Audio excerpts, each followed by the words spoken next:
E bom, a próxima pessoa que a gente vai ver é o Maxwell, que é, afinal, o cara que vai dar o nome campo para essa entidade física que a gente está trabalhando. É ele que traz esse termo campo para a discussão científica. Mas a gente vai ver que ainda, mesmo que ele tenha trazido o termo, ele vai trazer de uma forma um pouco diferente do que a gente definiu lá no começo. O Maxwell, ele faz o seguinte: ele pega as ideias do Faraday, de linhas de campo, e tenta representar elas como equações. Enfim, ele pega o que já sabia na época e organiza na forma do que hoje a gente conhece como as equações de Maxwell. E dessas equações a gente tira várias conclusões. Também não vou apresentar as equações aqui porque são relativamente complexas. Mas entre as conclusões que a gente tira dessas equações, temos o seguinte: que o meio, assim, o ambiente onde ocorrem as interações eletromagnéticas, sim, elétricas e magnéticas, é o mesmo meio onde a luz se propaga, que era o que até então se conhecia como éter luminífero. A ideia de éter, enfim, surgiu há muito tempo atrás, veio mudando ao longo do tempo, e nessa época, do Maxwell, ela era conhecida como o meio onde a luz se propaga. E bom, isso aí gerou várias modificações do que se entendia na época por éter, porque, bom, na época o éter era entendido como um meio sólido, assim, uma substância sólida, porém extremamente tênue no sentido de rarefeito, no sentido de pouco denso. Assim, parece bastante contraditório, mas o éter, ele era entendido como algo realmente esquisito, mas que tinha essas características semelhantes à matéria. Alguns, inclusive, achavam que o éter era uma espécie de quarto estado da matéria, diferente de sólido, líquido e gasoso.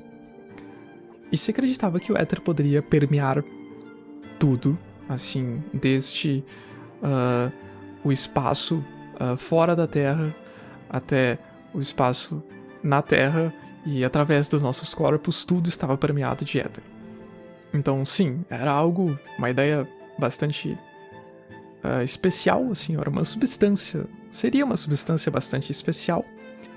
E com as equações de Maxwell, a gente concluiu o seguinte: bom, a luz, ela agora é entendida como uma onda eletromagnética. Até hoje a gente entende a luz como uma onda eletromagnética. E o éter vai acompanhar essa mudança e ele passa a ser entendido como algo mais distante da matéria, tal como a gente conhece, e algo mais próximo, assim, de um meio ainda mais diferente e que tem essa particularidade de ser o meio dos fenômenos eletromagnéticos. Se antes o éter já era esquisito, agora ele é mais esquisito. E bom, o que isso tudo importa pra gente em termos de discussão sobre o campo? Bom, a gente tá aqui discutindo a natureza do campo. E com as ideias do Maxwell, se cria a percepção de que o éter pode ser a substância que faz a intermediação entre as interações elétricas e magnéticas.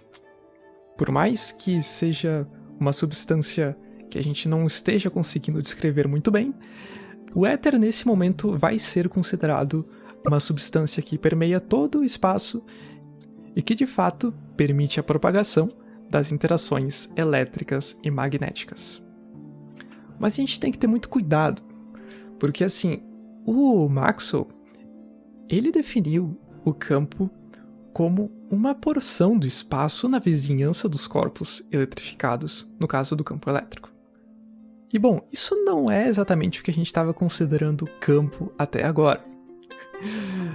Aqui o campo é definido simplesmente como uma região no espaço, não aquilo que faz a mediação. das interações.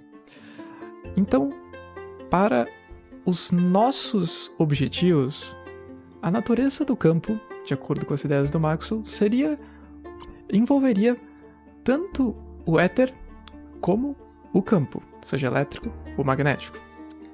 Assim, a gente poderia pensar que o campo elétrico, tal como o Maxwell descreveu, como sendo uma porção do espaço, ele poderia muito bem existir, mas sem o éter ele não poderia propagar a sua influência entre os corpos.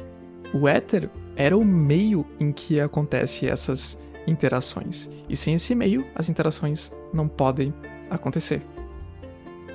Então, ok, nós passamos de campo sendo imaginado como um fluxo de partículas, depois um campo como um conjunto de linhas de força que produzem uma tensão, e agora a gente tem campo como uma região no espaço que, contanto que esse espaço esteja permeado por uma substância muito especial chamada éter, permite a interação entre dois corpos distantes.